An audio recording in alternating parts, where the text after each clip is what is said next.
Bonjour Patrick Caner. Bonjour. Apportez-vous ce matin votre soutien à Michel Platini. Je rappelle que le patron de l'UEFA a dit hier à l'AFP ne rien avoir à se reprocher, reste candidat à la présidence de la FIFA. Vous savez que j'ai beaucoup apprécié cette candidature, je continue à l'apprécier. C'est un homme que je connais, que je pratique dans le cadre notamment de l'organisation de l'Euro 2016 et je puis vous assurer que vraiment ce sera une chance pour la FIFA s'il devient président. Néanmoins, je constate qu'il y a une nouvelle affaire, en tout cas provoquée par ces informations données par Sepp Blatter. Ce que je retiens aussi, c'est que Michel Platini a de lui-même demandé à être auditionné par la commission d'éthique de la FIFA.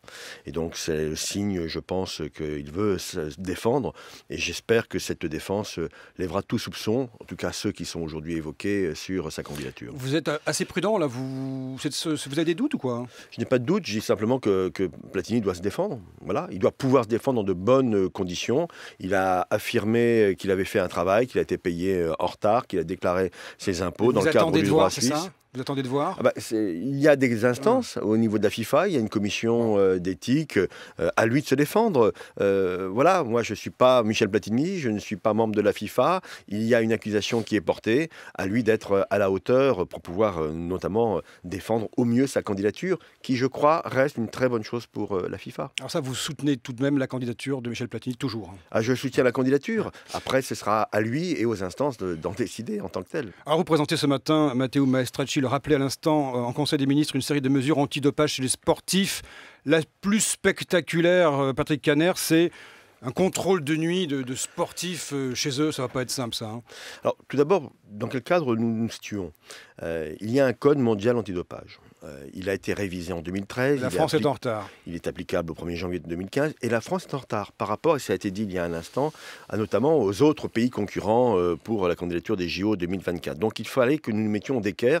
Et c'est le but de l'ordonnance qui renforce les mesures, qui les rend plus efficaces et qui surtout devrait être dans une logique de prévention. Le contrôle de nuit fait partie de ces mesures de prévention. C'est-à-dire, vous allez débarquer la nuit chez les sportifs, leur mettre une seringue dans le bras? Tout d'abord, c'est pas moi. Oui. Vous l'avez bien compris, c'est pas moi qui vais le faire. Nous demandons aux sportifs concernés donc d'être volontaires. Mais s'ils ne le sont pas? S'ils ne le sont pas, le juge des libertés et de la détention pourra provoquer des contrôles de force. Ils peuvent les refuser, mais vous imaginez bien que si un juge intervient, qu'un sportif refuse les contrôles, quelque part, il y a une suspicion. Parce que vous avez une liste de 700 noms, c'est ça? Alors, c'est pas une liste. Non, c'est pas une liste. Vous savez, il y a à peu près 700, 800, 1 millier de sportifs qui sont des sportifs de haut niveau, qui participent à des manifestations d'ordre national ou international. Et c'est ceux-là qui sont déjà géolocalisés. Vous le savez, il y a une géolocalisation qui existe, ce qu'on appelle le système Adams. C'est ceux-là qui seront peut-être soumis à ce type de contrôle. Mais toute la logique qui est la mienne, qui est celle de l'ordonnance, qui est celle du Code mondial antidopage, c'est puisque ces contrôles sont possibles, eh bien ça va éviter des abus en la matière. Je crois qu'il faut dire aux auditeurs ce que sont ces abus. C'est aujourd'hui, il existe ce qu'on appelle les microdoses, notamment d'EPO, qui prisent la nuit, disparaissent au bout de 2 heures, donnent des effets très importants sur le corps et malheureusement ne sont plus détectables le matin. La pharmacie va plus vite que les contrôles. Je vous le concède. Ouais. Je vous le concède. C'est une course contre la montre entre les dopeurs et donc les tricheurs. Il faut être très clair. Quelqu'un qui se dope est un tricheur. Celui qui dope est aussi un complice de ce tricheur. Patrick Caner, il y a du dopage dans le foot. À quand des contrôles sanguins chez les footballeurs? On a l'impression qu'il y a 2 poids 2 mesures. Ces contrôles sont tout à fait nécessaires. Moi, je pense qu'aujourd'hui, il faut lever le doute sur le sport de haut niveau en général. Même le foot?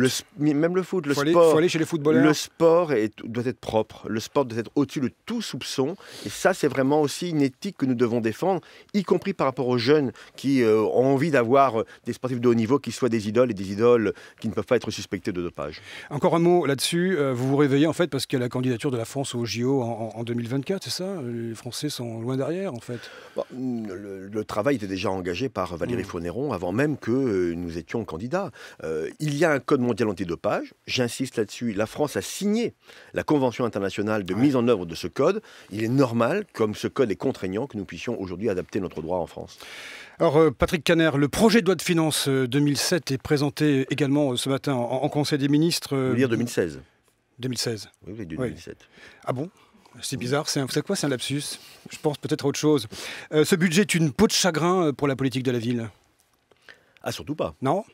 Écoutez, on n'a pas les mêmes choses. Les communes souffrent, mais pas vous. Ah non, mais très concrètement, mon budget va augmenter de près de 10%. Ouais, et pas celui des communes. Mais la question des communes, c'est une question de gestion notamment de leurs frais de fonctionnement. L'État fait des efforts sur lui-même. Il n'est pas anormal qu'il demande aussi des efforts à ses partenaires que sont les collectivités territoriales en général. Parce que vous dopez les quartiers, mais les dotations baissent. Hein. Alors, quel paradoxe. Je peux vous dire que les quartiers prioritaires, ceux dont j'ai la charge, 6 millions de personnes qui y vivent, c'est quand même pas neutre, eh bien, vont se voir dotés de 20 millions d'euros supplémentaires en termes d'action pour les associations. Et aussi, j'ai des crédits supplémentaires pour le service civique, qui est une mesure très importante et qui concerne en particulier les quartiers. Donc moi, je peux vous dire que le ministre de la Ville, de la Jeunesse et des Sports, globalement aujourd'hui, fait partie des 4 ou 5 ministres qui voient leur budget augmenter. Et j'en suis très heureux parce que moi, je suis sur un budget de solidarité et de réparation sociale quand cela est nécessaire. Bon, vous sauvez un peu votre peau dans cette histoire. Nicolas Sarkozy, dans Les Échos ce matin, annonce vouloir supprimer les 35 heures. Tiens, ça revient à condition que personne ne travaille plus pour gagner moins. C'est exclu, selon vous? On ne touche pas aux 35 heures ou pas? Les 35 heures font partie du socle, et cela a été dit et répété, du droit du travail en France. Après que par négociation d'entreprise et en lien avec les syndicats, parce que ce que vous ne dites pas, c'est que M. Sarkozy souhaite supprimer les 35 heures en aussi supprimant le poids des syndicats dans l'entreprise. En fait, là, il démolit, il carchérise, permettez-moi l'expression, le droit du travail, et ça, c'est inacceptable. Donc vous ne touchez pas aux 35 heures, mais vous négociez quand même, c'est ça? Bien sûr. On joue sur les mots. Non, on ne joue pas sur les mots, puisque les 35 heures, c'est le socle, mais permettre à une entreprise, en lien avec le syndicat, de pouvoir adapter les 35 heures en fonction de la situation économique, moi, ne me choque pas du tout. M. Sarkozy, lui, veut y aller comme il le fait souvent, c'est-à-dire à la schlag. Oui, Patrick Kanner, la gauche n'est pas vraiment en forme aujourd'hui. Barbara Pompili annonce dans le Monde.fr ce matin qu'elle quitte à son tour Europe Écologie Les Verts. C'est une élue de votre grande région. Hein. Commentaire. C'était pressenti par certains, voire même attendu. Voilà, elle va jusqu'au bout de sa logique, comme M. de Rugy, comme M. Jean-Vincent Placé. Aujourd'hui, Europe Écologie Les Verts sont en très mauvaise position. Ils sont dans une logique d'extrémisation de leur positionnement politique sur l'échelle politique française. Moi, je l'ai toujours regretté. Un nouveau mouvement est en train de se créer. Barbara Pompili va peut-être y adhérer avec Jean-Vincent Placé et M. de Rugy. En tout cas, moi, je le souhaite parce que nous avons besoin des Verts aujourd'hui dans la gauche française, mais dans la gauche réformiste. Oui, mais le PS perd un allié, notamment dans votre région. Vous allez le payer cher à la sortie. Alors, la région Nord-Pas-de-Calais-Picardie est une région en difficulté sur le plan politique pour les socialistes, naturellement, mais on va se battre. On va se battre avec tous ceux qui pensent que la gauche a bien géré cette région, et je dis bien la gauche complète, c'est-à-dire PS et aussi Europe Écologie Les Verts, mais aussi les radicaux de gauche. Et donc, sachons reconstituer une force de gauche capable d'être présente au second tour et d'être notamment deuxième. Parce que c'est ça l'enjeu, c'est être deuxième... Peut-être même premier, mais on sait bien qu'aujourd'hui, malheureusement, eh bien, Mme Le Pen dispose d'une majorité, en tout cas au premier tour. Si la gauche perd cette région, ce sera la faute au vert? Si la gauche perd cette région, ce sera un drame, je pense, pour la démocratie dans notre pays. Et donc, elle n'est pas encore perdue. Le premier tour est dans 2 mois. Il faut se battre. Et moi, je prendrai toute ma part dans cette bataille. Martine Aubry aurait-elle dû se présenter en tête de liste dans cette région? Vous voyez encore à Lille, au fait, ou pas? Parce que vous êtes toujours au conseil municipal de Lille. Non, je ne suis pas au conseil. J'ai quitté le conseil municipal depuis mars 2014. Ouais. Donc, vous la voyez plus alors? Bien sûr que je la vois. Je l'ai même encore vue. Vous entendez plus? Je l'ai vue samedi soir au lancement de Lille Renaissance. Vous savez, vous y étiez? J'y étais. Nous nous sommes salués. Nous avons même mangé à la même table. Nous avons discuté. Donc non, rassurez-vous, mes relations sont tout à fait apaisées. C'est son choix. Elle ne veut pas se présenter. Elle considère qu'elle ne représentait pas une valeur ajoutée. Moi, je l'ai dit en son temps. Ça n'a pas été mon avis. Mais en même temps, je respecte le choix de Martine Aubry. Après, eh bien, elle prendra ses responsabilités en la matière. En tout cas, pour ce qui me concerne, je serai, même si je ne suis pas candidat, vous le savez, je serai partie prenante de la campagne électorale. Ras-le-bol Macron, c'est la phrase de trop. Parce qu'après tout, vous êtes, très solidaire du ministre de l'économie. Je suis solidaire d'un ministre qui apporte beaucoup à la France.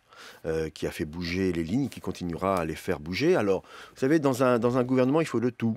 Vous avez devant vous un ministre qui est un élu local, qui est passé par les fourches codines de l'élection et par cette démarche initiatique que représente une élection. Emmanuel Macron, je l'ai vu, a dit que lui, le passage par l'élection était différent. Moi, je le respecte. Je dis simplement que nous faisons un pack, permettez-moi de prendre une expression sportive, et que donc dans ce pack, il ne faut pas qu'il y ait trop de paroles qui fassent qu'il y ait un peu de désordre. Ça s'adresse à Martine Aubry aussi? Ah ben, le président l'a évoqué, parfois le silence est d'or. Ouais, vous êtes prudent, vous. Hein. Dernière chose, vous êtes chanteur d'opéra, vous possédez 700 boules à neige, c'est ce que révèle l'Obs, c'est sympa. Mais est-ce que vous avez répondu que non? J'ai l'impression, l'ambition de conquérir Lille, c'est non. Ah, Lille. Vous savez, j'ai quitté la mairie d'Lille en 2014. Ouais. Aujourd'hui, j'entends des petites musiques disant que ce serait très bien, mais aujourd'hui, il y a un maire à Lille, Martine Aubry, qui n'a pas dit définitivement qu'elle ne serait pas candidate en 2020. Elle peut tout à fait être candidate en 2020. Je suis lillois, fier d'être lillois, et je peux être utile à ma ville dans différentes conditions. Attendrez voir. Merci à vous, Patrick Caner.